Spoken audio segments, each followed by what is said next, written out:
Okay, so thanks for coming on, Rachel. It's great to have you here. So we spoke a little bit in the pre-call, and you mentioned on the email that you've just recently spent a bit of time in the UK. So Yes. yeah, we just got a couple of questions around that because on the email you mentioned there's a lot of ancient Celtic magic and sacred energies around some of the sites that you visited. So we're just wondering if you could expand on that a little bit. Yeah. So I started off, we started off in the Highlands of Scotland. And of course, I mentioned to you, well, before, by the way, it's really fun to be here. Thank you again for having me. And I could really feel, I mean, my ancestry is there, and I could feel them like talking to me, connecting with me. And it was like this Celtic sort of goddess energy, bride, that's how you pronounce it, bride, which is spelled Bridget. But I felt that. I just felt like almost like activation energies. And I'm aware, of course, there's ley lines around the planet, like anchoring in light. And I call it the Christed grid. That's how I refer to it, the Christed light that was brought in by that one who is known as Yeshua or Jesus and others.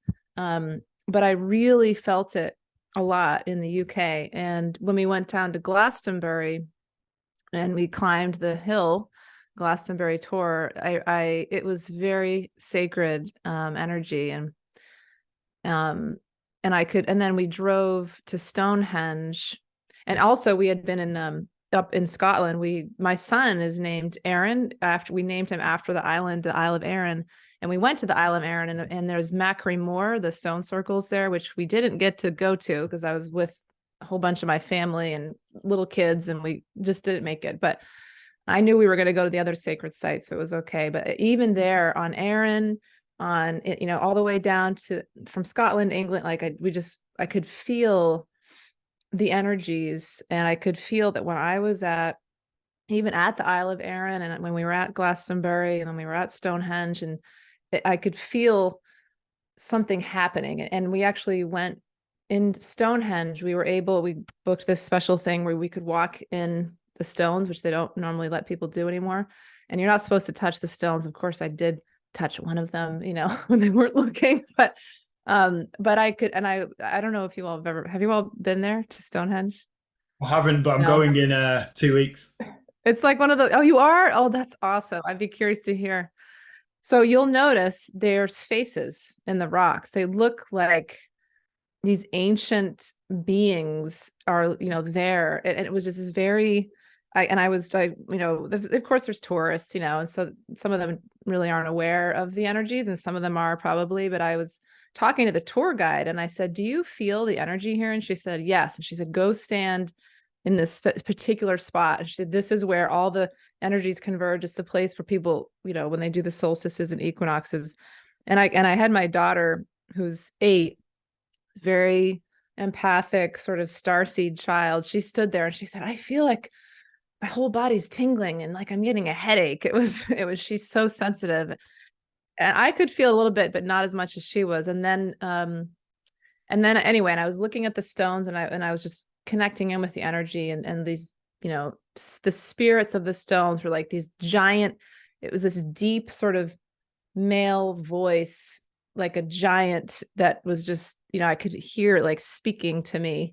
And anyway, I think so. When I was there, and also at Glastonbury, it was interesting because I didn't feel like there was like any specific message that I was receiving, but just being, I was meant to just be there to just receive. And I was thinking about, what is happening. Of course, the ego mind wants to interpret and understand. And I was like, this is just something where I'm supposed to be in my higher self and just embody, that the unity consciousness sort of way of just being, and not understanding or interpreting, but just receiving the energies. And so it's even hard for me to put into words because there are no words for some of these energies. um So I mean, it's really just unconditional love and compassion and empathy and all the things that we that are there for us when we move into 5D, the fifth dimensional way of being. So it's just so it was very powerful in the UK. And I'm not sure, I think partly because I'm encoded, like my DNA is kind of coded there because that's my ancestry, almost all of it. And so it was meant to connect me with my ancestors, with my bloodline, and then bring it back here to the US, where I do feel a connection, but there's a lot more, the indigenous people, the Native Americans that's their, heritage. This is their, place here. Of course, now we're all here, but anyway, the energies in the United States are definitely different than the UK, in both good and bad ways, I think. So anyway, yeah, it was, I guess my whole point is I could feel the ley lines. I could feel the grid of light much more strongly in these places than here. Maybe because I was traveling, we were going around following that grid, but I could feel it, and I'm sure I'm bringing it back here in some way. That's what I do, but it's in a different way that I'm not even fully aware of how. How like important do you think it is, because you've gone back there because your ancestors were from there? How important is it for people to go back to where they're sort of originated from and try and connect with that earth? And I suppose it's like a second part to that question is, how has it impacted the world and the people that live in it today? Because everyone is sort of moved all over the place. Yeah, that's a good question. I mean, I think it's not, I shouldn't say it's not possible, because anything's possible. But I know for some people, they, for whatever reason, they may not be able to or feel they're able to, travel to their ancestral homeland because it could be really far away. Certainly for most Americans, it is, because we're all here as immigrants and are almost pretty, except for if you're a Native American, everybody else, this is, they came from somewhere else. So, I think for me, I was guided to do that. That was important for me. I also have been to pyramids in Mexico, and I was receiving an activation there too. Some of the Mayan pyramids in particular, and I knew, I was like, something's happening here, and that even though that's not my ancestry, I could feel it activating me in some way. This was like 20 years ago. But I think if you can get there, it's just part of your soul contract. Like it's all comes back to like soul contracts. Like if it's in your soul contract, if it's in your blueprint to go and receive those activation energies, to connect with your ancestors for whatever reason as part of your purpose, then it'll happen. You'll find the opportunities hopefully to do that. The opportunities will present themselves, and then it's just up to us to use our free will and say, yes, I'm going to make this happen, and not be clouded by fear or doubt. But if it's not in somebody's soul contract, I think we can all still connect with those energies, because energy, that doesn't matter. Time and space is all relative. We can still, you can give Reiki to somebody all on the other side of the world, and you can feel like we're connecting now from across the Atlantic, and we're still connecting energetically. So yeah, I mean, I think for me, it was important for me to be in the land. The land has this activation energy literally in the soil, and or beneath the soil, the ley lines, or around, above, beneath. But that doesn't necessarily need, not everyone needs to feel like they go there. They have to physically go there to receive it. You can just go in your mind, astral travel, visualize yourself being there and what it would feel like, and then you're there. At least that's what I believe. You've mentioned ley lines a few times. Sorry, can you just explain to me what ley lines are? Yeah. Well, this is the way I view them, are just energetic. Like it literally would look like a grid, or actually I was saying to my daughter the other day, like a spider web. I mean, and a design, in the way that these different energetic points, like chakras, like the body has chakras around the planet. There's like Glastonbury would be, I can't remember which one, but it's like would correspond to like a specific energy center of Gaia, of Mother Earth, which has consciousness, and then there's In the United States, there's Mount Shasta, which has another one, in California, which I have not been to. So, which is interesting. It's in my own country. I've not been there. And there's, there's different places that are like supposed to be like vortexes. Now, for instance, the Middle East, that's a whole topic, but I, believe that the reason there's so much activity there is because it's it's a vortex. It's a powerful energy center. And the ones who think they control things, I don't know if we want to go down this path, but they're creating all kinds of havoc because they know it's such an important location for the earth. So anyway, but, and I think that's the polarity, that's the darkness. It's okay, it's okay. I think it's going to be okay, but anyway, so I think these ley lines are, they're linking different sacred sites like that, like Machu Picchu in Peru is another one,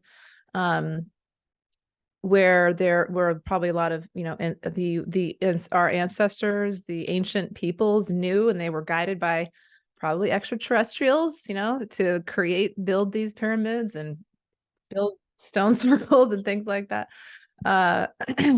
To really amplify the energy in that place to help activate people. And of course, some of these sites have been dormant. This energy has been kind of not activated, like at Stonehenge. If you just go there and you don't have an awareness of what it is, you might not feel anything, but if you do, and if you're ready to be like plugged in, then it'll attune with you, and it can like then correspond with each one of our human bodies. So we, like the earth, become activated, our light gets activated, remember our divine abilities as pieces of God or source, within human bodies, to then help, really link up with the earth. I'm going all over the place here. But, the earth is moving into 5D consciousness, I believe. And the earth is, I know you guys do too. And, moving into that higher states of consciousness. And we as humans are being asked to go along with the earth. Not everybody is ready. Some of us are like anchoring that in more than others as we awaken one by one. But I feel like that's the importance of the ley lines, is for us to plug in and link up with that grid of unconditional love, so we can then each, that's in the earth, and we connect with it, and then we anchor it in through our own light, and then each human becomes sort of like a ley line network of humans. If that makes sense. I haven't actually thought about these things a lot, but I'm just literally, they're coming to me as I'm talking to you now, which is really cool. Yeah. No, it makes 100% sense as well, what you're saying. What is it called Mount Tibet, Aaron, that we were talking about? Not Tibet. Mount Kailash in Tibet. In Tibet. I'm not sure if you heard of it. I have not heard of that, but I'd love to hear more. That's interesting. Yeah, well, I think the old Hindu mythology is where Vishnu resides. Shiva resides. Yes. So apparently it's got really powerful energies around this mountain, and it's so powerful you're unable to climb to reach the summit of the mountain. But there have been people who have reached the summit through meditation. So they've climbed a little bit, meditated, climbed a bit more, meditated, and climbed a bit more and meditated. Mount Kailash, it's called. I feel like that sounds vaguely familiar, but that's interesting. So they're not like ready yet. It's too much for the human body to hold all that energy unless they meditate. Huh. You need to open yourself up and sort of allow, and you can only do that channel that through meditation to get up. Yeah. I believe it. And that's how, it's said that like Ra and Tho, some of the, the Egyptian quote gods or multidimensional beings would live for hundreds of years, because they would meditate and go in these like sacred chambers underneath the pyramids and like sustain their bodies so they could live for hundreds of years. Anyway. Yeah, I really like how you mentioned earlier that you felt like you needed to go back to sort of your motherland and harness the energies there, because me and Cameron both started this spiritual journey roughly around the same time, and we're both half Indian. And I've really like gravitated towards Indian mythology and Hindu mythologies and the spiritual side in Hinduism. And it's made me think perhaps that is a reason why I've just been pulled in that direction because of my ancestry. Absolutely. I'm sure. I mean, it's in your blood, it's in your DNA, and your ancestors, and then probably also past lives, you know. It's interesting because I also am interested in, you know, there's so much uh I feel like I get so jealous of people that grew up in India because the spirituality was part of life, you know, like, right? I mean, whereas here in the US, I didn't know anything. Nobody told me anything about this stuff until I had to learn it myself, you know? Does that sound right? I mean, I don't know if your parents lived there, or if you ever lived there, or if your parents did, or no. Yeah. We were, yeah, born and raised in the UK, but yeah, even in the UK, spirituality is not even really spoken about. And if it is spoken about, it is a lot of the time it's spoken about in a, I don't want to say negative way, but in a very sort of tacky way where people sort of apply sort of cheapness to spirituality without actually looking at true spirituality. And I get what you're saying back in India and the countries over there. A lot of it is well within the education system. This is a way of life and this is how you should live. Whereas in the West, it's more seen as a hobby or an interest, not a way of living as it is over there. Yeah, exactly. Yeah. I actually, there was, I actually did some sessions for this Indian family, like the whole family. I worked with like the father and the mother and the cousin, like they would all refer each other to me. It was really interesting. And they, you know, even though they lived in Mumbai and, you know, I don't think they were like living a spiritual life, you know, but it was in their blood, you know. I'm sure you know, like they just grew up, like their grandparents would talk about things, you know, and meditate, and like they knew about meditation, you know, it was part of their consciousness, you know, whereas for me, I'm probably the first one in many like many generations who's ever had like a meditation practice, you know. So um Why do you think society sort of stemmed away from spirituality and especially Western society and moved that into the direction it has done? oh, that's a big question. I think you know, it depends on what level we want to look at it at. You know, I think there's the 3D level of control, you know, keeping people disconnected from the source, from their souls and their light. And that really came about with like the Industrial Revolution, you know, factories, and then the public school systems basically being like training children to be good obedient slaves.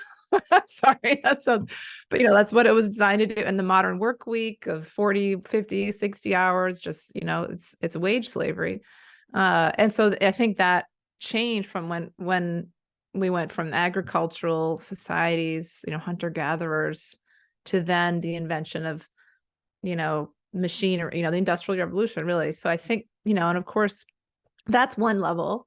The other level is the intervening consciousnesses from other dimensions, you know, connected to the Anunnaki, connected to, I don't know, you know, to those who kind of are the seeds of humanity that originally, you know, created Earth, you know, the hybrid race of humans to be slaves, essentially. So, you know, this goes back to like thousands and hundreds of thousands of years, I think. But, you know, I think even though that, like that's what I believe, like from a deeper perspective, it's really, you know, that when I talk about the Anunnaki, you know, what I believe, and I'm sure you all do too, and probably your listeners, is like that's been going on. There's been secret, you know, the secret society, or the secret, the ones who think they control things have been around doing this forever, you know. And really starts with the Romans, I think, like when they started conquering and destroying all the, like when I was in the UK, you know, they just would ravage, kill, you know, all these the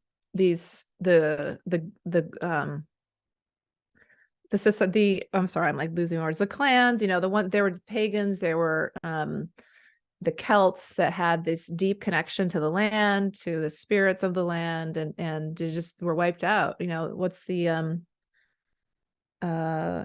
there's the Essenes, there's the Cathars, all these different very powerful spiritual groups connected to Jesus that they intentionally tried to wipe them out, and so then that kind of took over. The Romans, as you all know, that's still their system of rule, and it's still here, it's like running Western culture. And I don't think it didn't have as much of an effect in Eastern, like in Asia, for whatever reason, I guess, I don't know why exactly, but they chose we're still experiencing that oppression. Well, earlier you touched on what's sort of like the Middle East and the fact that, well, America seemed to keep poking their noses into the Middle East. What do you believe's over there for the America? Because I believe that, or in theory, a lot of what the people of Rome that sort of continued on their bloodline somehow ended up into America, and that's how that agenda keeps sort of living on throughout the West. Why do you think they're poking the nose into the Middle East so much? I think because they know there's power there, and that's really the birth of I haven't thought about this a lot, so this is so cool to talk about it. This is again my feeling, and I'm just like plugging in right now, but I feel like there's that's where there were Iraq, certainly they knew that there was the birth of humanity was in that place. And so, there's oil, there's like the 3D perspective, wanting, greed, oil, using war and profiting off of war to create fear and violence, and that equals control. But I think at a deeper level, there's a lot of historical evidence, especially in Iraq and other places around there, of extraterrestrial presence, of like the truth of humanity. Like there's these huge statues that, when they were taking down Saddam Hussein or whatever they were doing, they just destroyed so much of that. And I think, with the thing going on in Israel and Gaza, I think if they can keep chaos in that place, because there's such a powerful vortex of energy there, then their goal is to continue creating that, state of constant fear on the planet. And because it's almost like, I feel like it's like going into like the heart of Gaia, to that power. So I'm not sure I can't remember which chakra that certain area of the Middle East corresponds to, if you're looking at the body chakras, but that's their goal, is to try to just continually create fear and unrest in Israel. I don't want to get political, but Israel, it's not good. They're just very connected to the United States, and this has nothing to do with being religious, or people say, oh, you're anti-Semitic. Like, it's nothing to do with that. It really has nothing to do with that. But it's what they're doing is they're justifying killing off a whole population of people, which is what they're trying to do anyway. But I think the Palestinians, that's what I think is happening. And of course they make it sound like, oh, if you say that you aren't supporting Israel, then you're an anti-Semitic, and that's of course completely ridiculous, because the government is completely separate from the people. The government is just like the United States. Like I don't trust the United States government at all. And, but I think of myself as very different. I'm an American, and I'm very separate from the government that thinks they're running things here, which most people do. So anyway, I feel like, yeah, that, so that's partly the attempt, but I think what's happening. And when I went in, we also had in Maine just recently, maybe you heard about it, this mass shooting, which happened literally right 30 minutes from me. And they said we couldn't leave our houses for 2 days, like that sounds familiar, lockdown again. And it was, anyway, you didn't ask me about this, but like, it's all connected, it was not, this person was a victim, I think, of programming, frequency programming, which is what I think a lot of the mass shootings are, CIA, MK Ultra, stuff like that. Anyway, and I won't go into, and my grandfathers were both in the CIA, actually. I could tell you more about that sometime. One of them was a whistleblower and like exposed their secrets. The other one went to his grave with all the secrets. But but I think like it's all connected. It's just there's all these things are designed to create fear in the population. And so that's the goal. But my point is like I go into the Akashic Records for my information, and I went in the Akashic Records and I was asking about this thing that happened in Maine, this tragedy.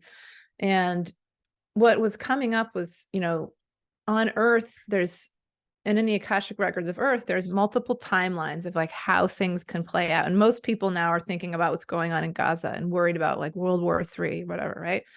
And so that was what I was thinking about. And now then this happened in Maine, and now that kind of shifted things here because there's such heavy energy here. There's a lot of grief, but I think so with these sorts of violence, it's like, well, we're being asked as humans to decide, what do we want? Do we want a sort of a culture of violence and fear where that continues and we perpetuate that? Or do we want to move into the peace? And what is peace? It doesn't mean, anyway, I mean, I think some people in Maine at least are worried about the Second Amendment being, it's all about gun control and all that stuff. And that's probably true. That probably is partly the agenda. But when I went in the Akashic Records, what I was shown was we are like, it's the sort of like unity consciousness of unconditional love, that grid we were just talking about. It has to start with each one of us making the choice to say, I'm not going to live in fear of like thinking somebody's going to try to kill me. And so I'm going to, have a gun everywhere I go and be in fear that somebody's going to try to kill me, which is no way to live. Right. But just like, what would, I always come back to Jesus, not in a religious way, but he's one of my primary guides. What would Jesus have done, as, forgive them for they know not what they do. Even when he was, they were trying to kill him, or they did kill him, supposedly, whatever people think, he still forgave them, and that's what we're being asked to do. It's like, even though they're trying to do all these things to manipulate and control us, we're being asked to rise above, each one of us, and just, try to find the light in the darkness and in the ones who think they control things. And when we can find that light within them, we know that everybody, even this person that did this horrible thing here in Maine, everybody has the ability to be forgiven. And, it starts with us forgiving them, forgiving ourselves, self-forgiveness, self-love, and then it spills out. So I don't even know if that answered your question. I kind of went off on a tangent, but it's like, I think there's hope. I think my point is like, I feel like there's hope because here in Maine, at least, people are really being nice and kind to each other. There's a lot of like, the town that this happened in, Lewiston, is a really rough area of Maine. It's kind of like Liverpool. It's like a industrial factory town. I mean, I don't mean, it kind of reminded me of that. Like a lot of down and out people, and it was depressed and crime and like, maybe it wasn't exactly Liverpool, but it probably worse, So this is what'd you say? Maybe it was Birmingham, closer to Birmingham. Maybe, yeah. I don't know. Yeah, that sounds right. But it was like, I used to work there actually, and I would work. There were kids living on the streets, drugs, prostitution, a lot of people dropping out of high school because generations of families had worked in these factories, and then the factories closed, and nobody had jobs. So there's a lot of poverty anyway. But this is actually giving the town, I think, a little bit of like, reason to come together and have a sense of pride. And people are like they're coming together in love and hugging each other. And so that, even though it was sad what happened, what's happening is there's love there, there's love for each other. And so the opposite is happening, the people are coming together to heal. And so then they're bringing in they're starting to connect into that grid, the Christed grid, which I don't, I haven't been following as much as what's happening in the Middle East, but I feel like there's the potential for that at some point. It's not, I don't know what's happening there now, but that's what I feel, you know, that's what we're being at. Like, we're co-creating this reality of the 5D way with each choice that each human makes. So it's a very likely, still a likely scenario that we're going to be moving into this unity consciousness, maybe in our lifetimes, I don't know, but each one of us is being asked to make choices to bring that reality into, like, to anchor that in as our current reality, because, you know, it's all just potential timelines, if that makes sense. So, sorry to go, like, we keep like going back and then there and then back and then there. It's But, totally fine. I love it. I love it. So you said before about the Anunnaki, and they created us as a slave race. Mm-hmm. Slaves for what? So, all right. Yeah, so there's a lot of interesting evidence out there. I don't know if you all have you ever heard of Zecharia Sitchin? Oh yeah. Yeah. All right. So Planet he X, writes. is it? What'd you say? Planet X? He wrote like the planet of, or the my gosh, I have it in my space in my house. The gods from outer space. No, is that, I can't even remember what it's called. My husband reads the books. I just know. I like 10th planet. No, 12th planet. the 12th planet. Yes, that's one. Yep. The lost So book of Enki, the walls. Yes. Yep. Got him. There's a lot, and so he's one of the only people. There's a few others. There's Eric von Daniken, I think, is another one. They did a lot of like research, and they've got some really good evidence of about the Anunnaki and about these extraterrestrial, you know, races that have been coming to Earth for hundreds of thousands of years, and it's even, you know, mentioned in the Bible. And I don't even, you know, I kind of, there's the Nephilim, you know, which are mentioned in the Bible. Then they mention the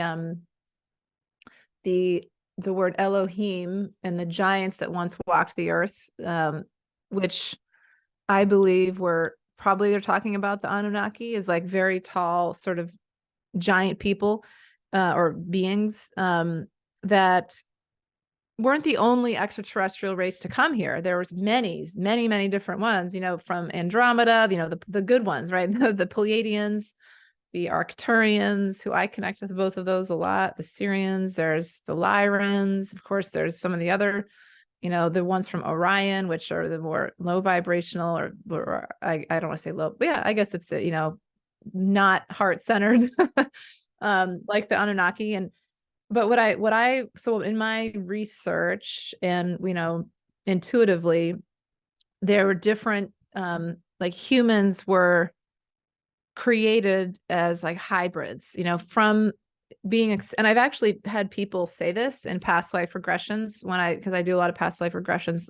A few people there was one in particular, this young woman, like in her 20s, who's very intuitive, and she picked up on a past life of being experimented on as like a cave person, a caveman, being experimented on by extraterrestrials who were like putting different things in her DNA and trying to like come up with with this race, which so in, you know, Zecharia Sitchin and different, this is also talked about in I don't know if you've heard of Drun Below Melchizedek, who wrote The Ancient Secret of the Flower of Life. It's a really cool book. And also there's Barbara Marciniak, who channels the Pleiadians and wrote this book called Bringers of the Dawn, which is mind-blowing. I had to read it in little chapters because it gets dark. Like, some of it's pretty dark. Anyway, but you know, that these different races, and it's hard to know really the truth because so much of this has been hidden from us, you know, so we're all just trying to piece it together. But that different extraterrestrials, different multidimensional beings ended up creating this hybrid race of us, you know, of humans that had Anunnaki blood. We have Pleiadian blood, or like DNA, I guess, instead of blood, DNA, Arcturian, probably, you know, Lyran for sure. But that originally but that we were created as the Nephilim or something, like from the planet Nibiru, like people from Nibiru came here. I get it kind of confused, to mine for gold. Like they were people from the planet Nibiru were looking for gold here. And so they wanted to create this race of people that would get just mine gold for them. And that's kind of alluded to in the Bible, with the Adam and Eve and things like that, even though there's truth in the Bible. And of course, it's also a lot of distortion, but the Roman church came in and, screwed it all up to try to confuse us. But anyway, so yeah, I mean, so that's what there was DNA from apes, that's true, I think, but that's what we're taught is it's just, we come from the apes, but there's this huge gap of like, that doesn't even make sense. Like, there's a gap there. But they don't want us to know that that we have all this multidimensional like power in our DNA, because then we would awaken, but we are awakening. And so the goal was, the Anunnaki, I think, we're kind of took control of the planet Earth, and we got cut off from source, from God, unlike most other extraterrestrial races or planets. We were almost like quarantined, and Earth is like this separate, because they were trying to keep us in control, to use us for their purposes of mining gold originally. But and so that's how it's been for thousands of years. Of just, we've been disconnected, unplugged, asleep in these systems of control that continue today, except for now, starting with the end of the Mayan calendar, 2012, which is the beginning of the age of Aquarius, a whole new age, a cycle. So this goes like way more into what you're asking, but with Atlantis, like we fell into ego, 26, it was 13,000 years ago or something like that. And we like things, we go through these cycles, and we went to that lower cycle of being asleep again and not remembering who we are and being very disconnected from our higher selves. And then we went through like another 26,000, or maybe it's 13,000. It's like 26,000 year cycle, but then there's 13,000 years or something like that, where we then begin to awaken again. And we're in the beginning of that new cycle of awakening, or it began in 2012. So we start to remember who we are, and we start to open our third eye, and we're breaking free from the slave system that the Anunnaki had put in place. And the Anunnaki are still, their bloodline is still running things in the secret government, that most of us will never know who those people actually are, but there's a lot of evidence of things they're doing. See it. So that's what I believe, going down the rabbit hole. Does gold have any sacred or spiritual power? The gold, I don't know as much about the gold. That was so long ago from what I've, I'm sure it did. I think it probably was sort of like fuel for them. From what I remember reading about, like with Nibiru, originally they were looking for water, and then they came here and they were looking for gold. And so I'm sure it had something to do, or they found gold, or it was something that they needed. I think that the other thing that I believe, and a lot of people believe, is that some of these extraterrestrial races feed off of our fear and our anger. Like, that's literally like fuel for them, right? So that's what they're using as to keep us in control, is through our fear and our anger. So I will, like, and in the awakening, like the truther community, which I was down that rabbit hole and like connecting with, but I've kind of come out of it a little bit, because there was so much fear, like anything that creates a lot, like, oh, they're doing this to us, and now they're doing this. And, and then what happens is, like, then people, I have clients like this who they're awake, or they're awakening, but they're in a state of fear about what the next thing is that they're going to try to do to us. And so in the Akashic Records, what I've learned is they're like, just don't pay attention to that stuff. Like, yeah, they might be doing it, but when we come into love and even like forgiving them for some of the really horrible things they've done to us, like really horrible, and they're still doing, then we can rise above that fear and bring in love, because love is like the most powerful tool. It's not a weapon, it's a tool to then, transmute that. And that's our greatest tool is unconditional love. That's a whole like roundabout answer to your question about gold. But I think gold and it's the energy of emotions, that we're learning about how powerful that is. And love is an emotion, versus fear. Mm. Yeah, I've heard that theory before about gold, and like, the world as we know it today has been built up on gold. And then when you look at, I know from the Hindu side of things, Hinduism and Indian side of things, they all like it's within their culture to wear gold. If it's a wedding, loads of gold needs to be put on.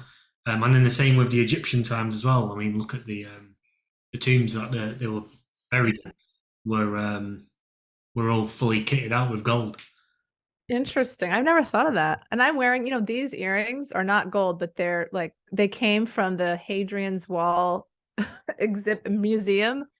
And I'm wearing that and I'm like, oh, that's Roman, but I'm like, I'm transmuting this, like this is going to become something based in love, not what they were trying to do. You know what I mean? But anyway, yeah, there's some power in gold. That's for sure. I don't know a lot about that, but I'm sure there's a lot of power there. Mm.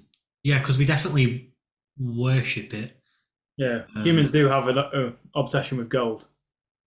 So it kind of makes sense that they've put this, going off your theory, that we've been put here to mine gold.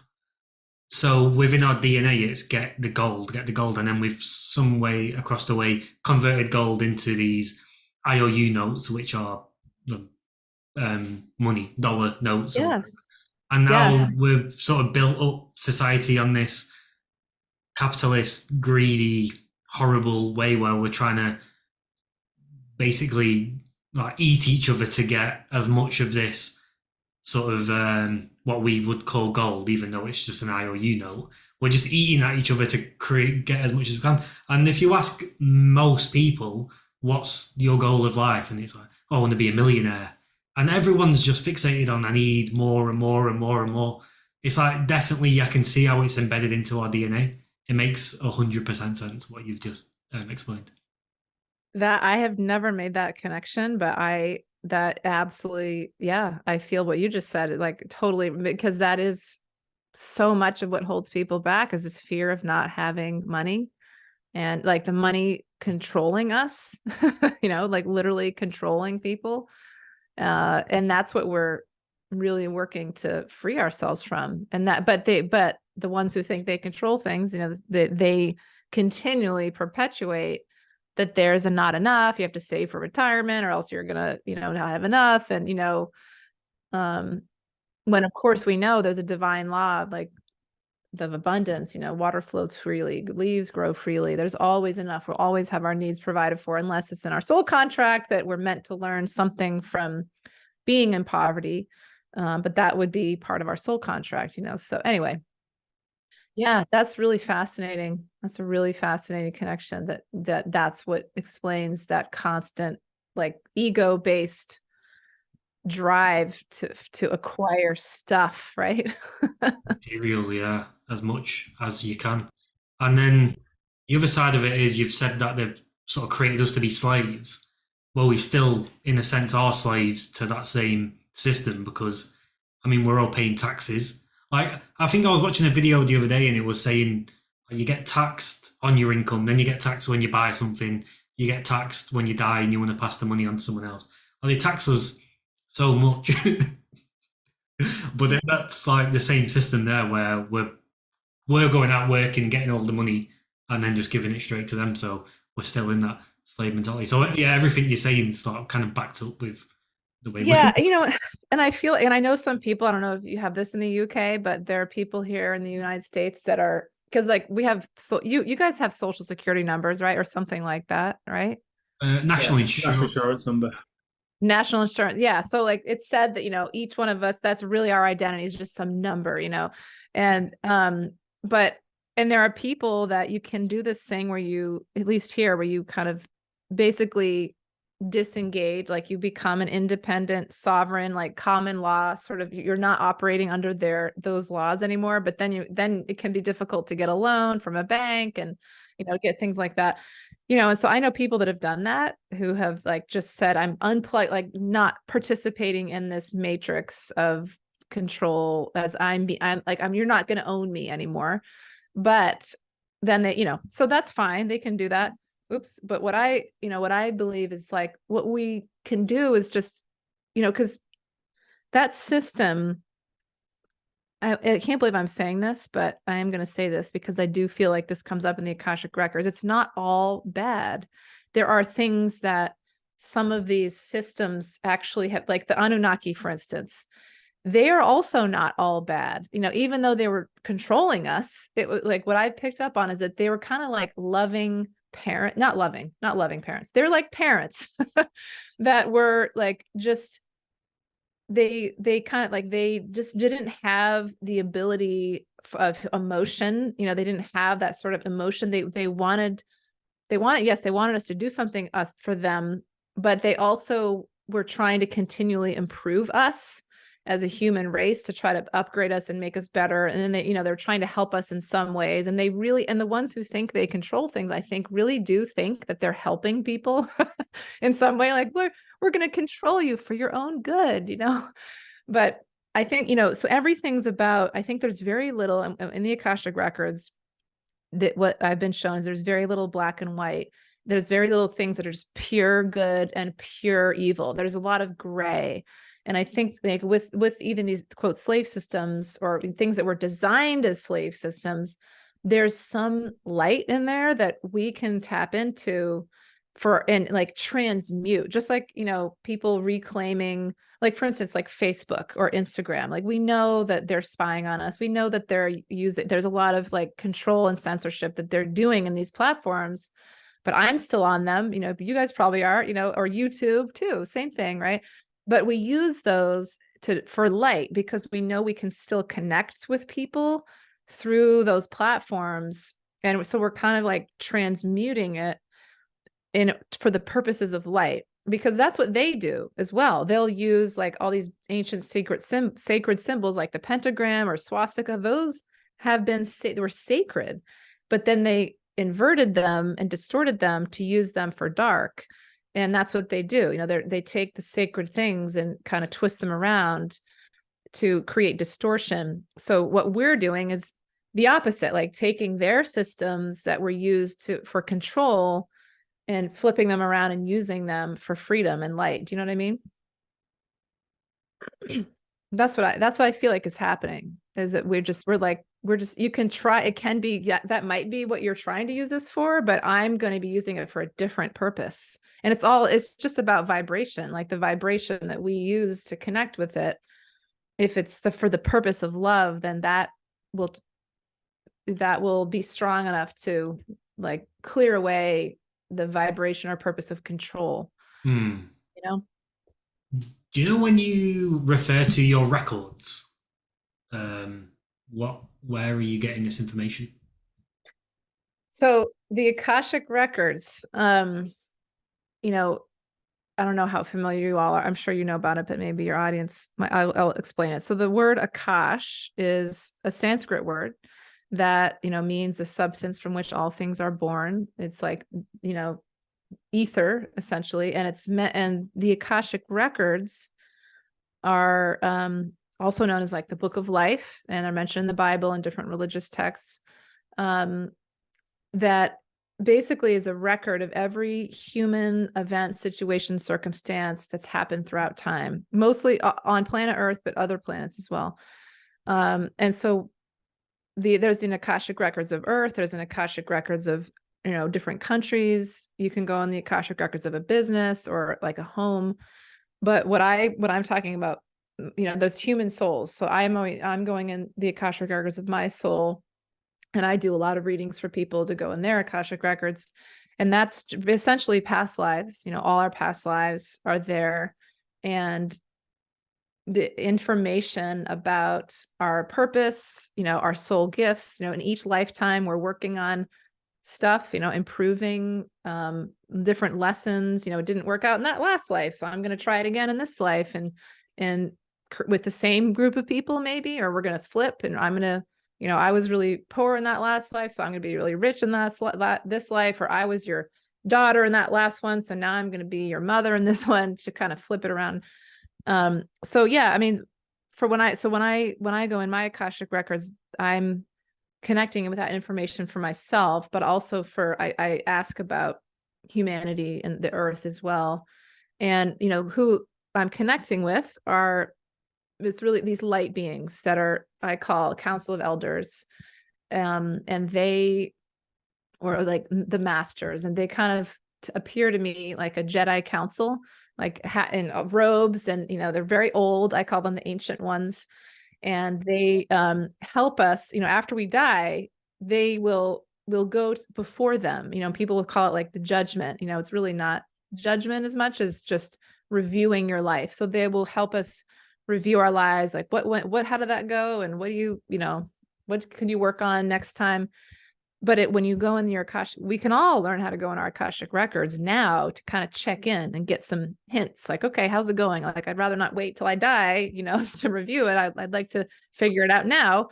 And so for thousands of years, this information has not been available to us. Like, only the ancient mystics, the ones who were studying like really esoteric things like the Essenes, and certainly, probably in Indian, like a lot of Indian mystics and holy people in Tibet, different would have access to this information. But now, because so many people are awakening, many people are going to have the ability to access their own Akashic records. It's really just a layer of our light body. It's like it's like right here, so it's just a different level of consciousness. And the way I go into my Akashic records is through a prayer, and I set the intention. I bring in light through my body, and I just feel like I'm flowing in light, and I focus on my heart opening, and I just set the intention and use specific words to just say, like, I want to access my Akashic records now. And so anyway, yeah, it's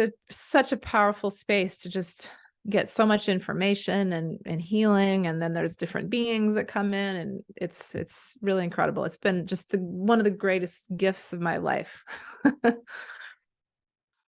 So let's just say we've got someone listening who's sat at home right now that wants to access this.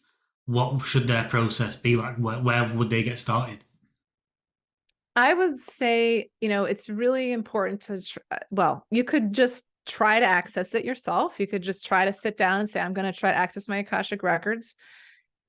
But for me, I learned from somebody else, and they taught me how to do it, and that was really helpful for me, because it's not something that many of us know how to do. It's like, what is that? Most people don't even know what it is. So, but what it is, the basic way to access is to attune your vibration to the vibration of the Akashic records. And what I mean by vibration, for those listening, is in human bodies, we're in often a lower vibrational state. We've just got our stuff. There's something we're mad about. We're, fearful about.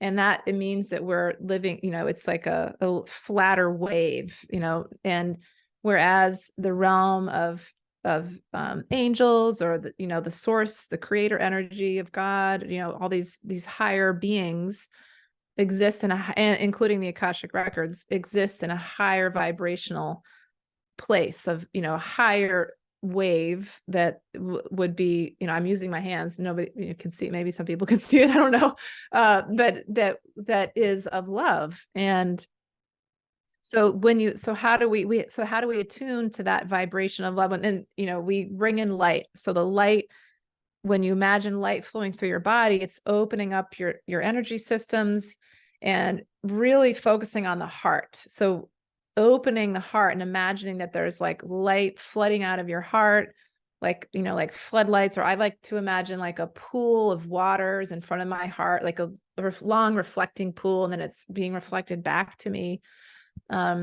I sometimes imagine, this is what I do, and this is not going to work for everyone, but I imagine there's Jesus and I'm connecting through the heart of Jesus.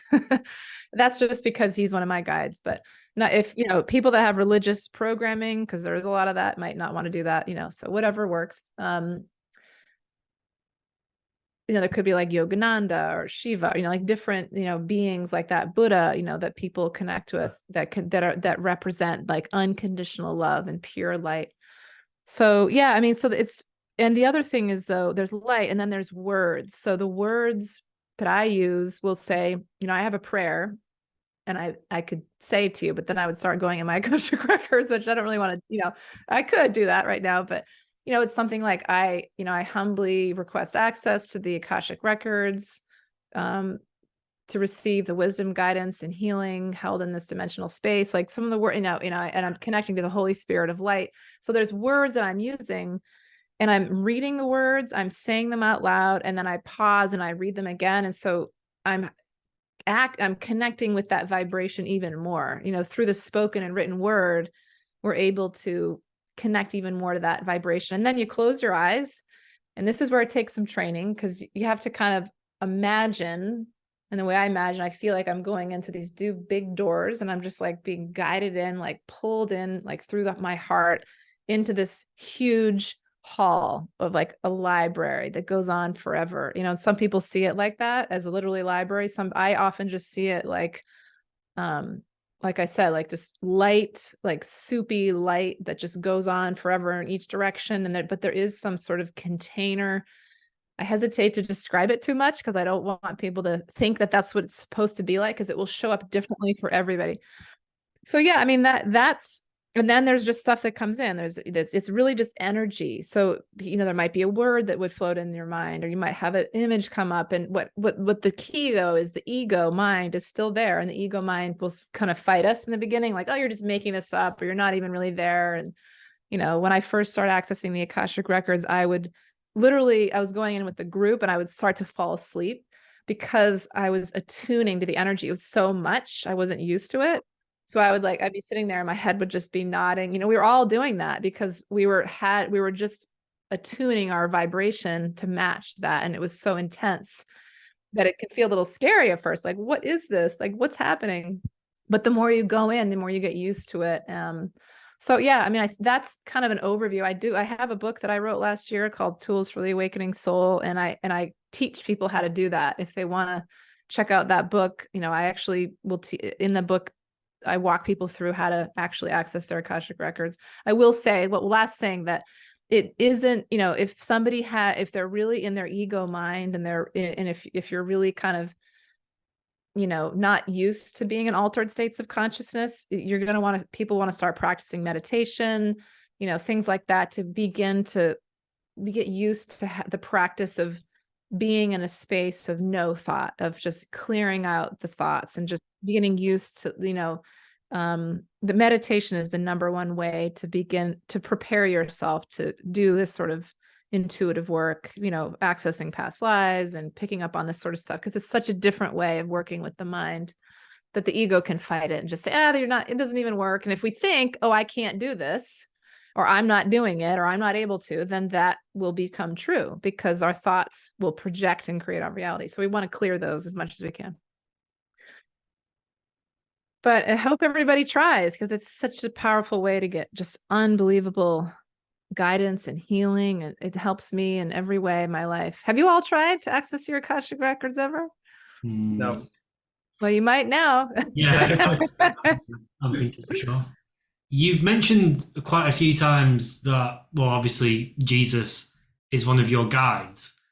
And then you just mentioned how some people would be sort of resistant to using Jesus as a channel because of programmed religion. What are your thoughts on Jesus? Who do you think Jesus was? So, yeah, I mean, I was raised in a Christian church, as many Americans were, and people in the UK probably were. I think it's more Anglican, right? Or something like that. Church of England. Church anyway. England, yeah.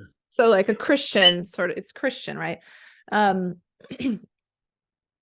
So I was familiar with Jesus, obviously, because I grew up hearing about Jesus a lot, but I really got really tired of church, and it seemed completely meaningless and pointless to me after a certain point.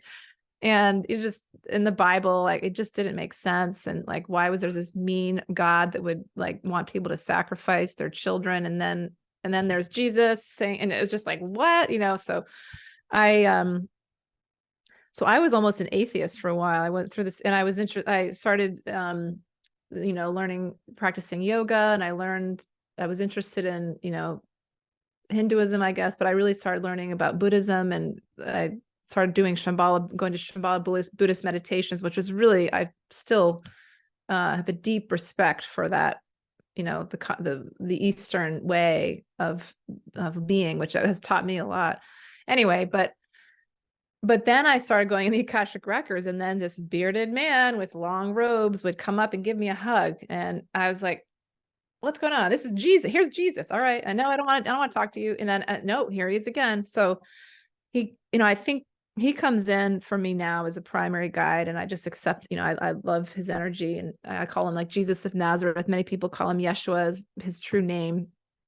And one of the messages that I get from Jesus is that he's first, I think he did exist. There's a lot of proof, and even in, as you probably know, in India and Tibet and other, the East, they talk about, and I think even in the Middle Eastern countries, this man that was there, and that he learned from the mystics in India and Tibet and different countries, that he learned Reiki and how to, just kind of become access his light body and these psychic abilities and these abilities to heal people, which people were doing in Eastern cultures already, for thousands of years, and they taught him. And also the Essenes, he was part of that secret, that not secret, but it was the society, these people that his mother, Mother Mary and her mother, like they were studying these mystical practices for already. So I do think that he was, an actual human being, but he had it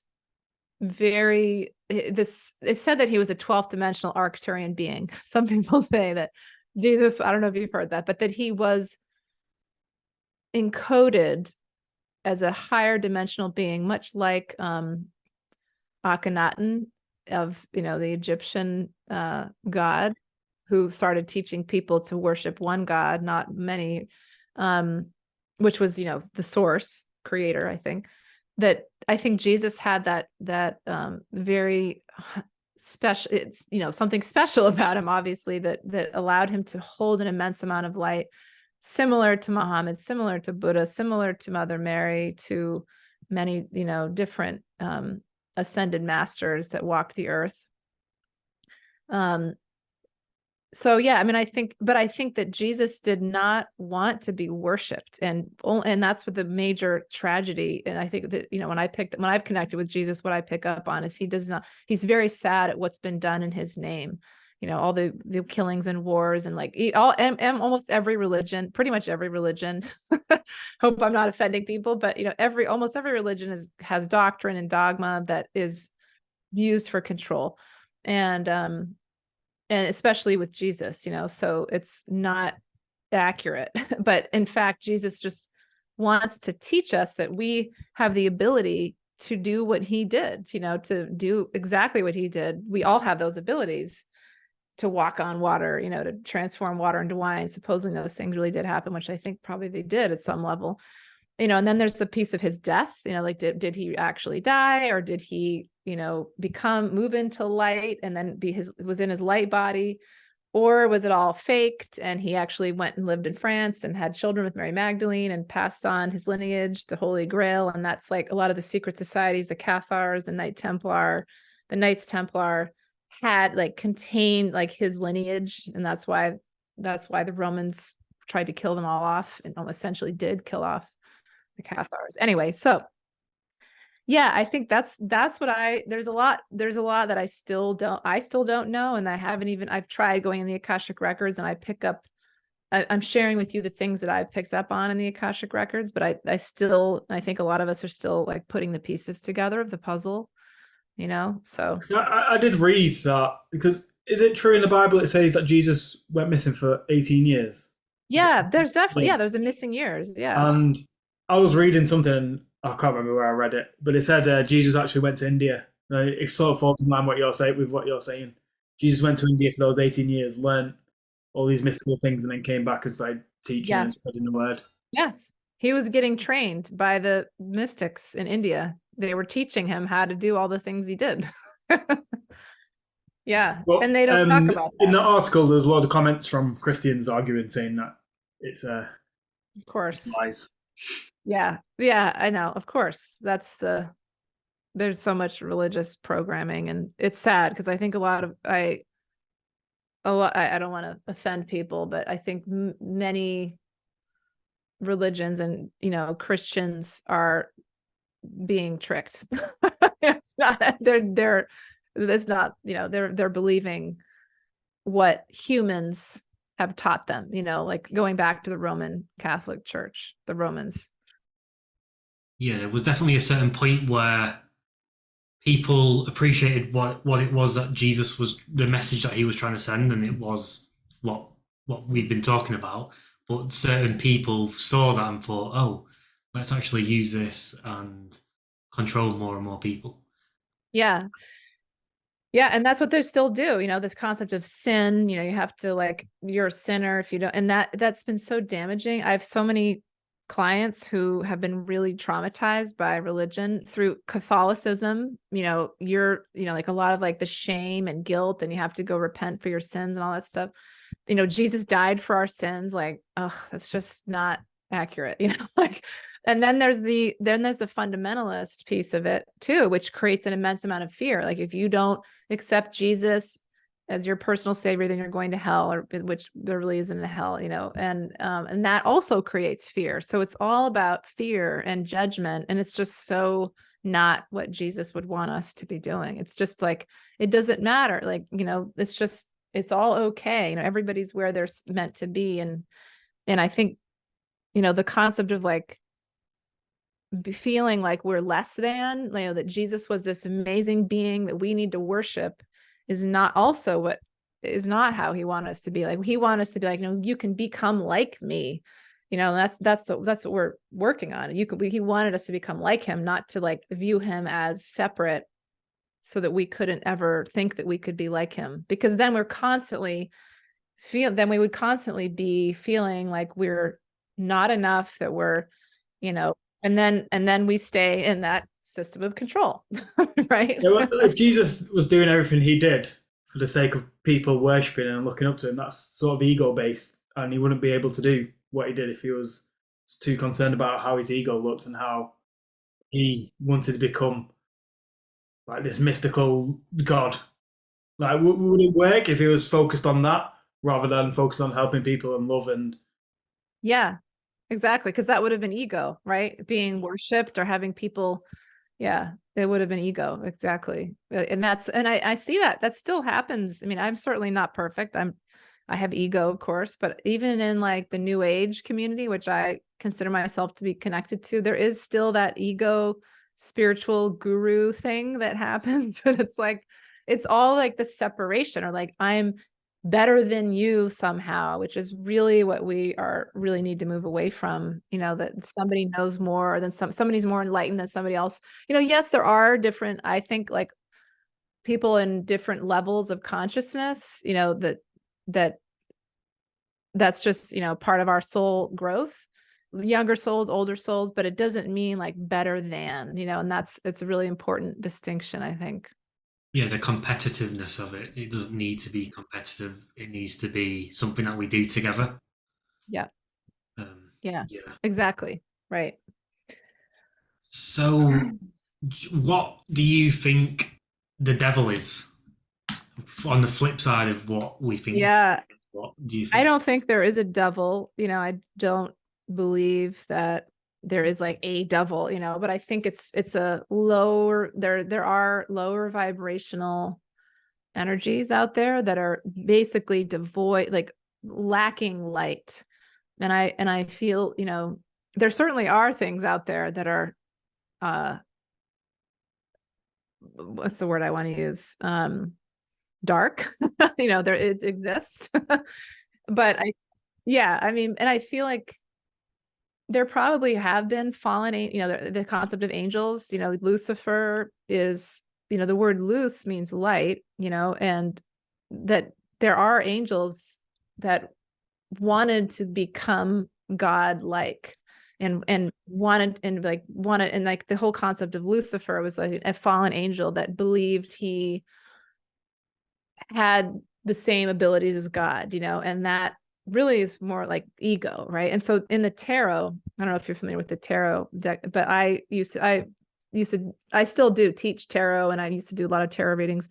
The devil card means ego. It means devil, like it means, and it also means it's about greed, power, materialism, sex, like some of these, not that, not that sex is bad, but like in a way that becomes like an addictive sort of lust thing. And so it's interesting in that, when people talk about Satan or the devil, I think they're referring to, it's really more an energy that is lacking light, that is based in ego, that it's coming like what the ego wants. And the ones who think they control things, they're really in ego, and power and control. And there's some, I won't go into all the dark stuff that some that is said that some of them practice of these gods that are not loving, but has to do with distortion of sexuality and manipulation of sexuality and like rituals and stuff like that. You all know what I'm talking about. It gets very dark, but I think all of that is based in that sort of ego-based energy that is designed to be like the opposite of light. But when I go in the Akashic Records, this is a really weird thing to say, but ultimately, like, it's polarity, right? There's, it's almost like, how do we know the light? Well, we only know the light because we see the dark, and if we were in a dark room and we would only be able to see the objects in the dark room if there was a little bit of light. And same thing, like if there was just light everywhere, we wouldn't be able to see anything because we need shadows. Ultimately, I think the natural state of being of like a soul is unity and oneness and not polarity and not duality, but that is how we exist here on earth. So I think it is about balance, and not that obviously I don't want, we don't want those bad things happening, those evil things, but it's part of, I think it's part of how we know ourselves, how we can see the light is by also seeing the dark. Does that make sense? Yeah, they have to be there. They are a part of just the cycle of life, right? Yin and yang. But not to say, but I think some of the things that have been done recently, they're so exceptionally dark. Like we're we don't want those things obviously to be happening. And so that's how we're healing, because it's those controllers have like done some of those things to keep us in a state of control and fear. But we're moving away from that. But there's always going to be, I feel like, maybe this might not happen, but as long as we're in 3D and 4D, there's always going to be polarity. There's always going to be light and dark. Maybe when we're in 5D, then there won't be. I'm not totally sure, but there might be. Well, it's like you were saying about the cycles that we're going on, and we're now approaching the new cycle of, was it light that you said? Yeah, the age of Aquarius, the age of awakening. Yeah. So it could be that things seem like they're getting worse at the moment, but it's to push a lot of us sort of up, like force us up a level and just sort of bring that into sort of fruition. Yeah, it's like how you mentioned what happened in Maine with the shooter. It took something catastrophic to happen for the people in Maine to wake up and start loving each other. Well, maybe something catastrophic needs to happen globally for then the world to wake up and start loving each other. Yeah. And that's what COVID was doing a little, that's kind of what happened with COVID, is like, it was global catastrophic, which was, there's a lot more we could say about that, but I mean, that was the polarity, is like that out of that darkness and that control came a lot of people awakening, and the light coming in, but yeah, like you were saying, Cam, I think that we need to see the shadows, and that's what, like with COVID, we started seeing, like through the illusions, we started seeing the control and what was being attempted. And a lot of people are waking up now and seeing it, but we have to see it to then begin to transmute it. Because if we never see it, and for so many years, I mean, I was asleep, for most of my life until 2015 when I started waking up, but I believed what they told me. I would follow the rules, and I just didn't question it until I started waking up. And then I was like, oh, I don't actually trust what they're telling me in the media at all. I think they're not telling me the truth. So that's like, so what we have, and so people, it might seem like it's bad, like you're saying, Aaron, like it might seem bad, but really it's just, we're acknowledging the dark and the shadows. So then we can say, okay, I see that, but I'm going to choose light, like we were talking about before. I'm going to choose peace versus violence. So, and that's our free will. We have that ability to have free will, because there's two things, like there's the divine, like you said, Cam, like we're moving into this age of all these energies, this age of awakening, where all these energies are with us on earth, helping us kind of they're helping us awaken. They're helping us move into these higher states of consciousness, but we can say no. Like there are people out there like, no, thank you. I don't want to do that. I just want to keep being plugged into the matrix. I want to listen to the news every day. I want to watch TV. I want to just, I'm just going to listen to everything those tell me, I want to be blue, give me the blue pill. I don't want the red pill, so that's their free will choice. They can make that choice and say no.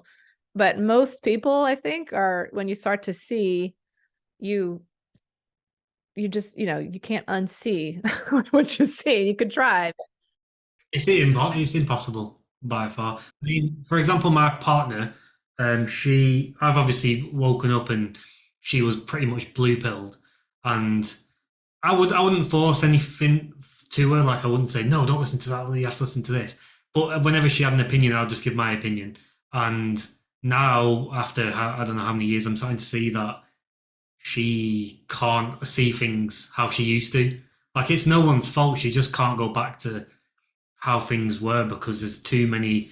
Everything that you hear from the media comes with a question mark now, and you see it happening more and more with people since, as you've said, since COVID. More and more people have been like, "What is going on?" But me and Aaron didn't understand this. I mean, we were flying through the rabbit hole of conspiracies, and I guess we were finding it interesting, but at the same time, it was burning a deep sort of hole inside. Lead you down a dark path for a little bit. Yeah, I did too. I did that, I feel like a lot of people need to go down that crazy path to sort of realize that, oh shit, right, there's more than. Yeah, that's what sort of led us on this journey and pushed us into the light. You go down a dark path and you think, oh my god, like they're going to control us here. They're going to do this. They're going to bring out digital currency, so we're not going to be able to buy any meat from the shop. Like, what's the point? What is the point of any of this? Yeah, microchip us all, make us into robots. Yeah.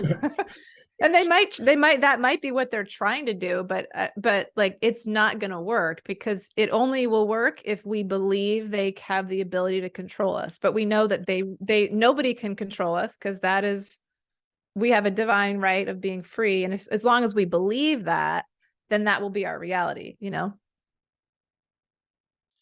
Well, this has been amazing. I mean, really, really good. I had all of these what we've talked about today. I had loads of these theories in my head, and you've laid loads of them out. So such a great way. Like, you've answered a lot of questions I had burning in my head.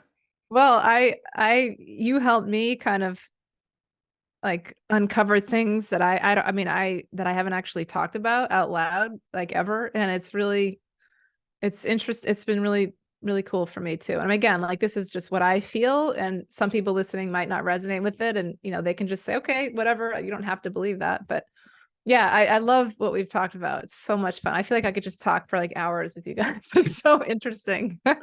We'll have to do it again sometime, because that would be cool. We wanted to talk to you about your book, but we didn't even get around to it because of all the other stuff we were talking about. It's okay. I mean, the book is, I touched upon everything we talked about, like opening your intuition, moving through ego, quieting the mind. And it's just like I teach people how to do that. And there's like different writing exercises, talk about higher guidance and how to connect, and Akashic Records. So it's really, we kind of covered a lot of what's in there. But yeah, I mean, if anybody wants to check it out, it's Tools for the Awakening Soul, a guide to activate your intuition and uncover your life's purpose is the full title. We'll leave on my website. the link to it all in the description. Yes. Yeah.